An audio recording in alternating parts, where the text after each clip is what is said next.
Greetings on Creative Society TV. We are happy to see you at this international discussion held in continuation of the International Online Forum, Where People We Want to Live, which took place on May 7th, 2022. And a lot of crucial topics were raised during the forum that concern every person living on this planet. But so much information was gathered during the preparation that we could not fit everything in the 11 hours broadcast. So today we will continue the discussion on these topics. My co-host today is Tali from the United States, and we have two special guests. Leena from India, who volunteered as an interpreter for the Marathi language, and Nyendo from Tanzania, our Swahili interpreter. Thank you, Alexei, and thank you, ladies, for joining us today. Thank you. It's really a great honor for us to have you here and participate with the project. And thank you for sharing. First of all, I would love to hear your impressions about the forum. And Nyendo, maybe we could start with you and you could say a couple of words about the forum and what do you think, which topics did impress you? I think about the forum, it was good because it tried to narrate the real story, what is happening now to the globe. It was not like the abstract, because many scientists give us the abstract issues, but most of the issues have been really reality. So that is the good impression for me, because we stopped just making climate change as history, and it's been in a view of the reality. Thank you so much. Yes, indeed. Many scientists did present the information that we couldn't otherwise see on mainstream media because it's not a part of news agenda.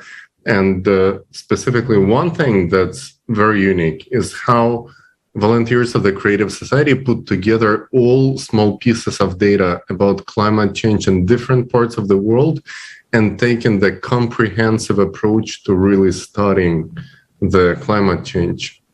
I don't know anyone else who's doing anything like this in the world today. Thank you. And now, Leena, let's proceed to you as an interpreter as well. Maybe you could share your impressions and how was it for you? What was your experience like? Yeah, so first of all, I'm thankful to the Creative Society for giving me an opportunity, to be the part of this. When I heard for the very first time about the global warming and the climate change, it had actually hit me when I was in my hometown back in India in 2021. When just because of this storm, because of this, we had to face with no power supply and no water supply for 8 days because we were in their hometown. We were not in Mumbai city.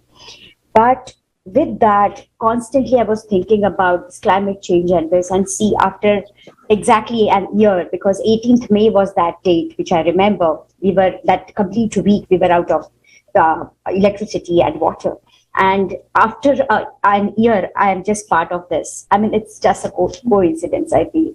So, I mean, yes, as it is not a dream. It is actually the reality, and it is our individual choice, I feel, how we will be contributing to the society. That's what I feel. But I'm highly,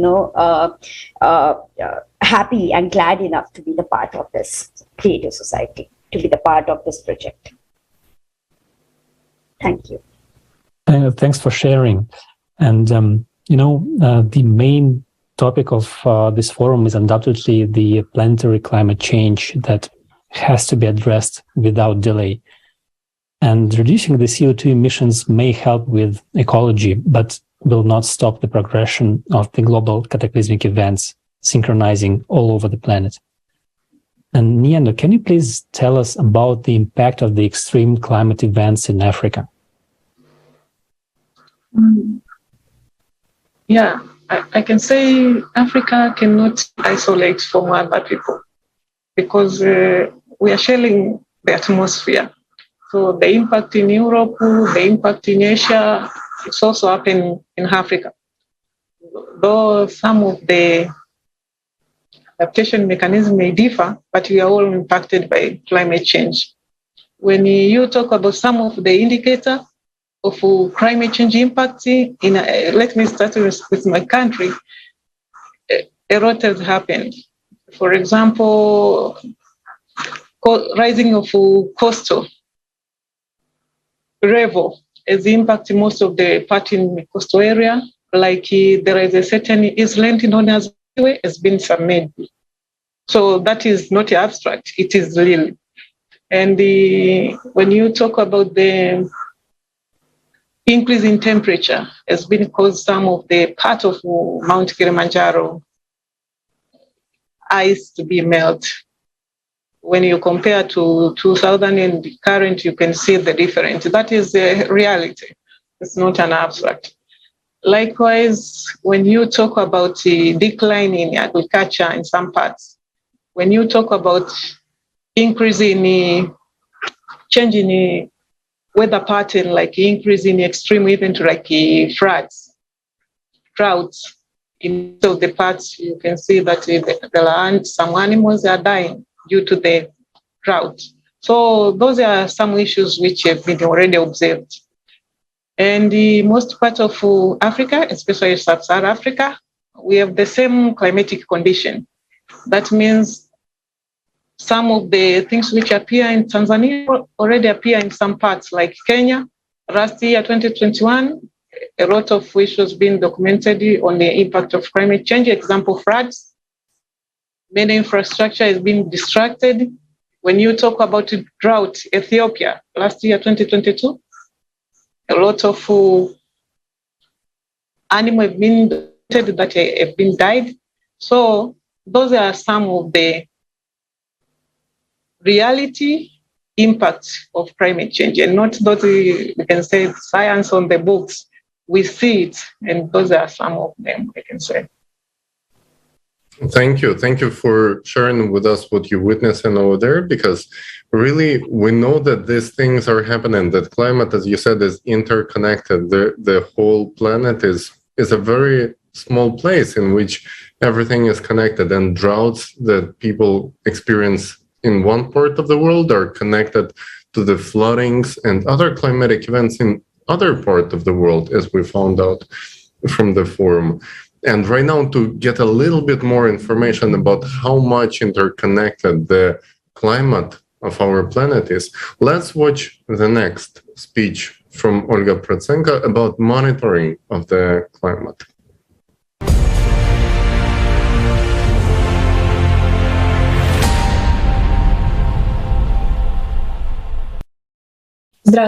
Hello.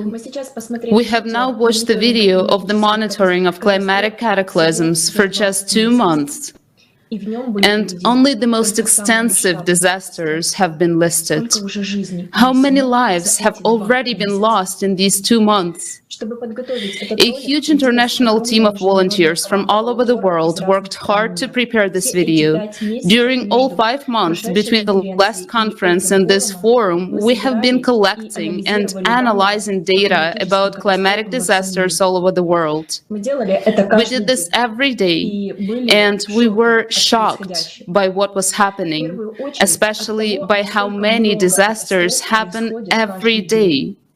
We did it because the full picture is not shown anywhere, not on any resources, which means that people don't understand the real scale of the climate threat. Every story in that video was unbearably painful to watch. But my team and I continued to collect these stories on New Year's Eve and just through the nights, when getting up for work in the morning, and some continued to collect data even during the war, while being in shelters during the bombing. We did this because we understood how serious the climate situation on the planet now is. And if we don't study it, if we don't collect this data, if we don't publicize it to the world, then we all simply have no chance to survive. I'm not a climatologist, but even I didn't have to put much effort into seeing that the scale of climate disasters has increased dramatically over the past 5 months. Our team of analysts has prepared statistics on this increase in climate catastrophes, and now I will share a small part of it. Storms. In Europe alone, the average annual number of storms since 2000 to date has increased 16.5 times. The number of powerful, destructive Category 3, 4, and 5 hurricanes has increased by 30%. Moreover, they now go farther inland, bringing gigantic amounts of precipitation with them. In the USA, tornadoes usually rage from April to October in a certain area. Usually, but not now. Over the past 5 months, 2 non-seasonal months, December and March, have broken all records for the number of tornadoes. In the 5 months of monitoring, according to the most conservative estimates, more than 300 floods occurred in 82 countries around the world, and that's just the most extensive ones. Precipitation in Bolivia in December exceeded the historical maximum 7 times. In Spain only, for the last 2 months, precipitation was more than the annual norm. In South Africa, the semi-annual amount of precipitation fell in 2 days. There have never been such contrasts in natural disasters. The heaviest snowfalls are replaced by fires. In the United States alone, the number and area of wildfires are already well above the norm, even before the start of the fire season. There is no fire season as such anymore either. Catastrophic droughts are replaced by equally catastrophic floods. The number and duration of droughts on Earth has increased by almost 30% in 20 years. Sand and dust storms have become more frequent and, most importantly, more intense and longer lasting. Abnormal heat waves are also increasingly covering the planet. In Antarctica, minus 12.2 degrees Celsius was recorded. This temperature exceeds the average by almost 40 degrees Celsius. In the United States, for example, the temperature dropped from plus 15 to minus 14 degrees Celsius in just a day. And that is happening everywhere.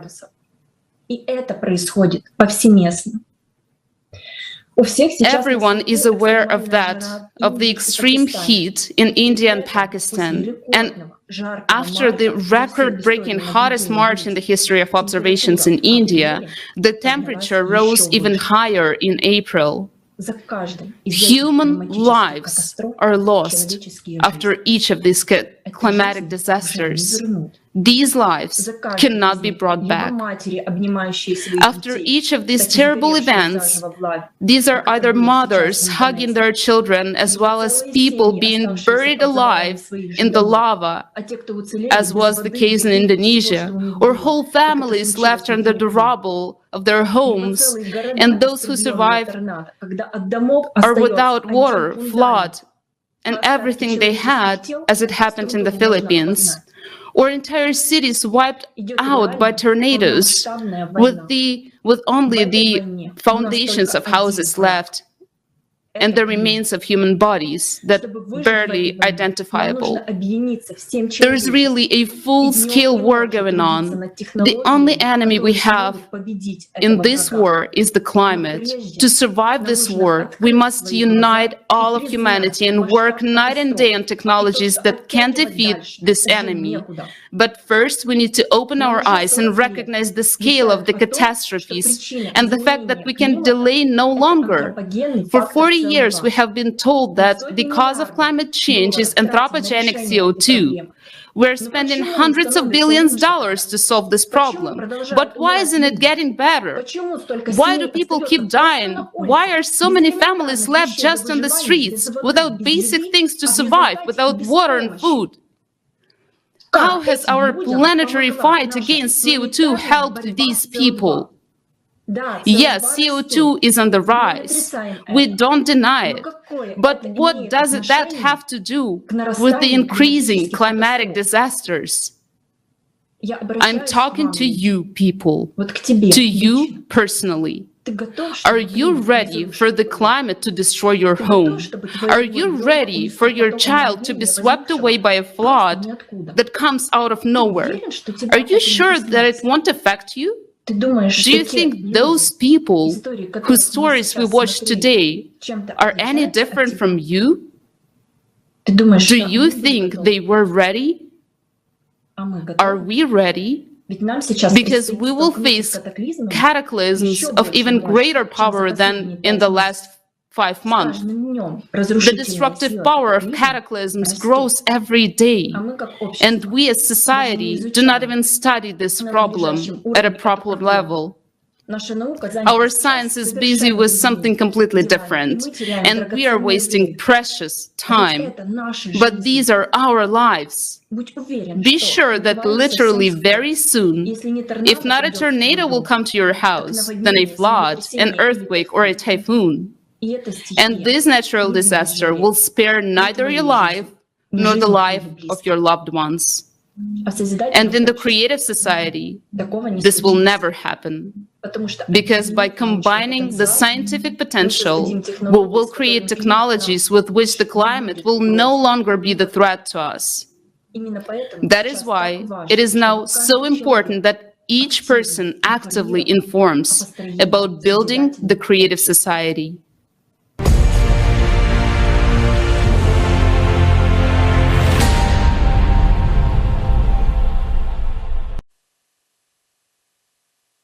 Oh, this is a very powerful video from the forum, and it really makes you stop and think about how we are all vulnerable in front of these climatic events that no one is prepared for.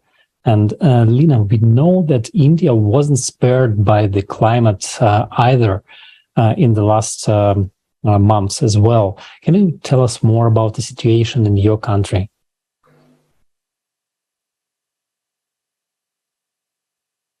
Let me just share here that currently I'm not in India. I have been in Toronto, Canada. So last 5 months I am not here, but yes, on my daily family call, I have been getting the news from my husband, my daughter, that it's super heat. I mean, they themselves, they are experiencing it. And it is, fortunately, we have shifted from the urban city to the hometown. So there it is more greener.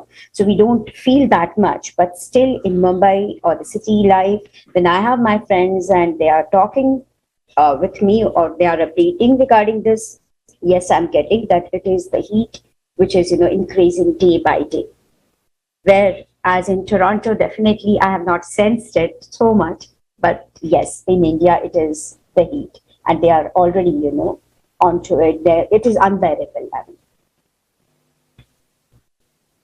Yes, we've all heard about this tremendous amount of heat recently. And prior to that, it's also, we get in this news about floodings and different things. And we see how much often and how much more severe it becomes in different regions of the world. And the heat wave that affected India, it's also not only India, because climate doesn't have borders, and we see that all around the world. It's a very strange weather patterns which don't fit the previous the ways it used to be, like previous models not working anymore. And this is why we're talking about unity of the whole scientific potential, because to figure out how it works these days, we can only all together. And now let's switch gears a little bit and talk about the part that affects our lives so much. And this topic has such a big impact, but many people don't even consider that it's also connected to the way we treat our planet, the way we affect ecology, and ultimately the way it affects our lives. It is the topic of fashion, and anyone who has seen the forum, Global Crisis, Where People We Want to Live, there was this amazing video which shows how much inhumane the fashion industry is to the people, and we are wearing these clothes which cost human lives. The price of it is not just a price tag in the shopping mall.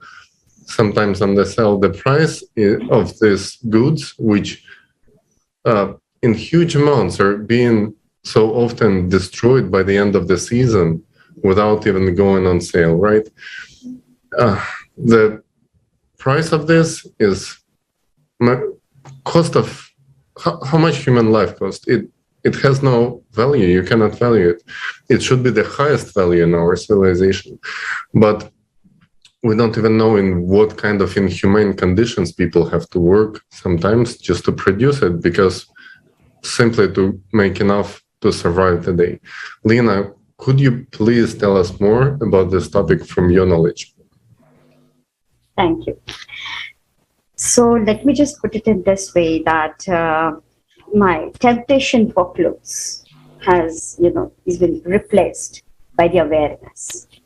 Now, fortunately, the thing is, before 2 years, somehow I felt like giving up all my Indian sarees and dresses and Western clothing, everything, almost around 68, 69 dresses, and I just gave them. I don't know why. But in 2020, this thing happened. And today, I'm so much proud of myself. After being the part of the forum, I mean, I'm so correct. I'm on the right path that yes, it was an insight before 2 years, but now it is that step which I have taken by being the part of the forum. So after interpreting it in Marathi language, what I found is, I'm going to share that, is that the production of clothing is the world's second largest industry in terms of slavery, number one. The second is the Rana Plaza event, which happened, and it took around 1,000 plus lives. I mean, in pursuit of happiness or this temporary happiness, what are we doing? Are we seriously the conscious human being? Are we aware of it, what we are doing? Next thing happens is like 20,000 liters of water it takes for just creating or manufacturing a pair of jeans and t-shirt. Oh my God. And if we just calculate 2 liters per day for a normal person, it will be 27 years, enough water. And that's how I went a little bit, in searching and doing the research on that. It came into existence that these marketeers are, really impressive enough to work subconsciously on our minds, to work that, yes, you need it. You need that stuffing, you need those clothing, and that's an addiction. It creates serotonin, it creates the temporary happiness, and we go in search of that, we go chasing that. And that's how, after the forum, I have taken a very bold decision that I am not going to buy a single clothing till my last breath. I have to keep myself fit. I don't have to be obese. That's the number one. But yes, I will do that. And I will keep myself fit so that I won't require any new clothing. And that's but sure. That's how I can, contribute to the society. And I'm really, really thankful enough for the Creative Society for bringing this awareness, which had that journey, unintentionally it started 2 years before by giving up all those clothings, and this minimalism, this has come in. I have applied this in my life. So the new trend, or what is in, is it is called as a new rich. A new rich is the minimalism. It's the minimum, needs, and that's how you want to contribute to the society. And I'm happy that I'm the part of this, and I'm really happy of this awareness and the action which I have taken. I've been talking with most of the people here in Canada, as well as my Indian friends. to go to creative society and actually observe and then take a decision whether you want to be a part of this or not. It's completely an individual choice. That's what I feel. Well, thank you very much. Thanks for bringing this topic, because, well, it's true that by fashion we can understand a lot of things, and if we dig really deep, we can see that everything is fashion. Like we are accustomed, we are taught to change not only clothes but technology, like our smartphones, our cars, and everything needs to be of the latest model. And this is how we not only pollute the planet, but we also render lives of so many people miserable. And this really has to stop. And you brought another very important thing to the table, and this is spreading the information. Because you said that I was talking to all the people around me and told them to go and check Creative Society website. This is very important, because this is where it all starts. We start by talking to other people, because not a lot of people even allow themselves to think that we can change the world we live in today. And can you please, maybe you can ask Nyendo to tell more also on this, how important it is to spread this vital information about Creative Society to everyone on this planet. Yeah, I think this information, if reach more people, there will be a lot of changes, because we can act on climate changes through individual, and then you can come to the community, because issues of lifestyle, issues of planting tree, or issues of managing the waste, is that an individual. So when we manage to do so through Creative Society, when we create such community or such kind of people who can value their environment rather than their personal value. Yes, Nyendo, thank you so much. And for saying that we really can build a community starting locally from building the prospering society that lives on different demands, right? Because consuming is what we are used to. The whole environment in which we growing up, it was basically saying consume, buy more, stand out from the crowd, don't be like everyone else. But this is the trick. It really makes you behave just like everyone else. And being different is taking actions, exactly like what Leena said, this simple example, right? By sharing, by giving, right? How can you switch from consuming into creativeness? By giving, just like how much do people really need? Recently from Eastern Europe, so many of our friends became refugees and experienced on their own skin what it's like to leave your country with nothing except your backpack and what you have on yourself, just a pair of jeans and some shirt. And how much do people really need? Just to be accepted, just a shelter, some food, and some clothes.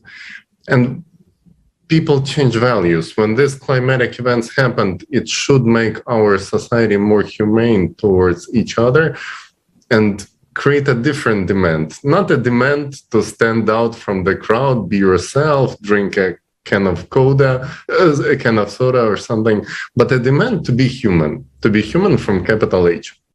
And to all our viewers, if this message resonates with you, please share this video stream on your social media. Go on creativesociety.com, write us a letter and participate, just like our guests today. All of us are volunteers. No one is being paid for it. No one is benefiting in any other way other than making a better, secure future for ourselves and future generations to come, because all humanity deserves to live as one family, and this is what all people want.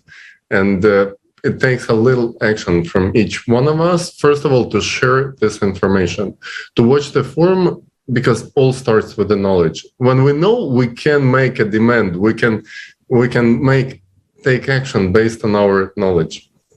As Nyendo mentioned, yes, reducing the amount of, we can call carbon footprint, or just the damage, let's put it plainly, damage that we do to the environment at all. And it also takes consuming goods. It also comes to consuming information. So let's be responsible with it too.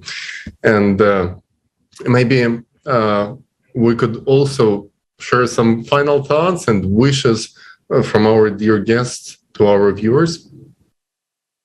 And Nyendo, could we start with you?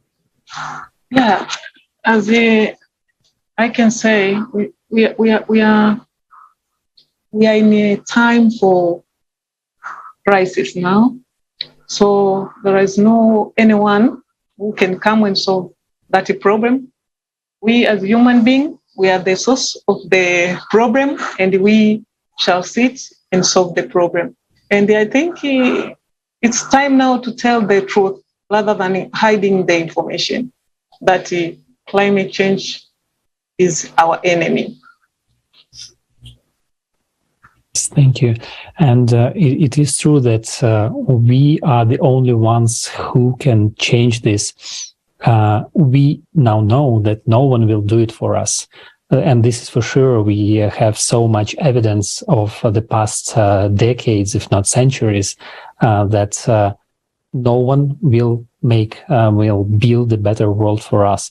And this is the most important thought, I think, that we should also share with everyone, that we should not wait on someone else to do it. Leena, maybe some thoughts or wishes from your part. Yeah. So I feel future depends on the personal choice of an individual. I completely agree to. But we need to understand that why we are doing what we are doing. It's very important because nature doesn't see that. Whatever we are going to invest and whatever we are investing currently, we are going to get the repercussions of that. And climate is just a part of it. Nature gives you back. It's going to give you back. So we need to, instead of being in so-called pursuit of peace and happiness and whatnot, we call it as or tag it as, we are becoming more mechanical and technical. And once we are investing so much mechanically, technically, the nature itself is going to give us the consequences. So we need to understand what we are investing and why we are investing. That's what I feel. It's an individual choice. From my end till my last breath, I have taken an oath that yes, I will be there, who will be sharing every day to 5 people about creative society. Because what wonderful job it is doing, what mission we are on. It's really commendable. Thanks a lot. Thank you so much. I love how you say our mission, because it's really our mission of each one of us and personal responsibility. And as Alexei said, we had hundreds of years of experience that without people start taking action, nothing changes.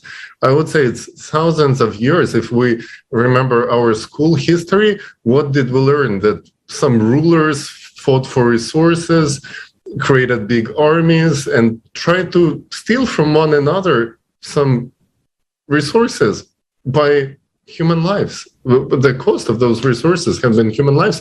And in today's world, some countries are a little bit better evolved, some stayed in autocracies, but it really comes to the people to create this demand for unity. Without this, nothing's going to change.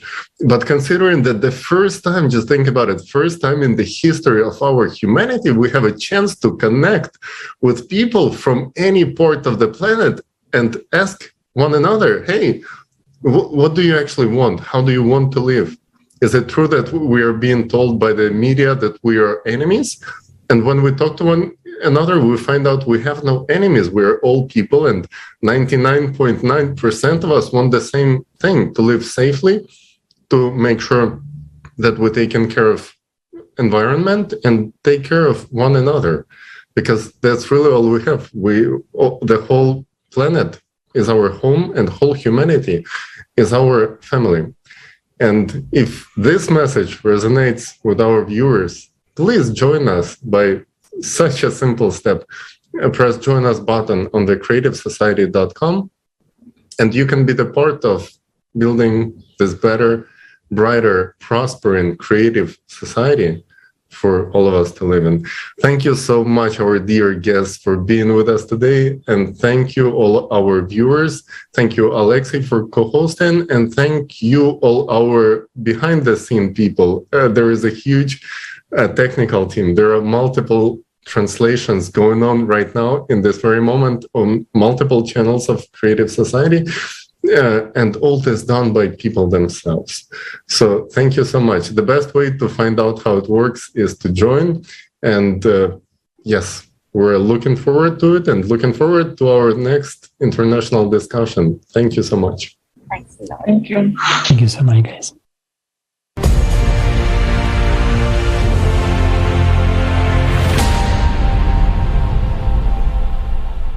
Do you know that people stopped being silent?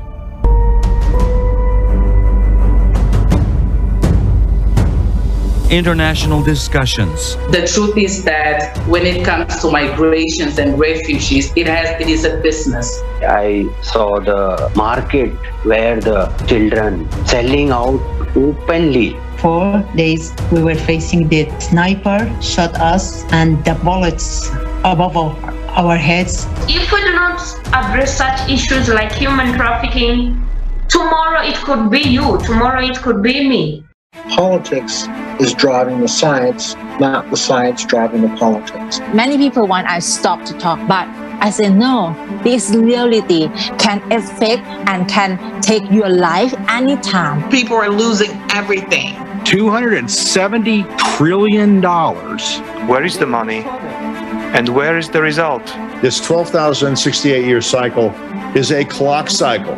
All these problems that we're facing right now, you cannot tackle alone. Thank goodness we have the Creative Society to choose human life over currency. We're living in one big home, and if this big family fighting with each other, destroy walls of the home, tomorrow we will find ourselves in the streets without a roof, without the families. From every corner, we can actually hear that it is not economically beneficial. But the question is, economically, it is not beneficial for whom?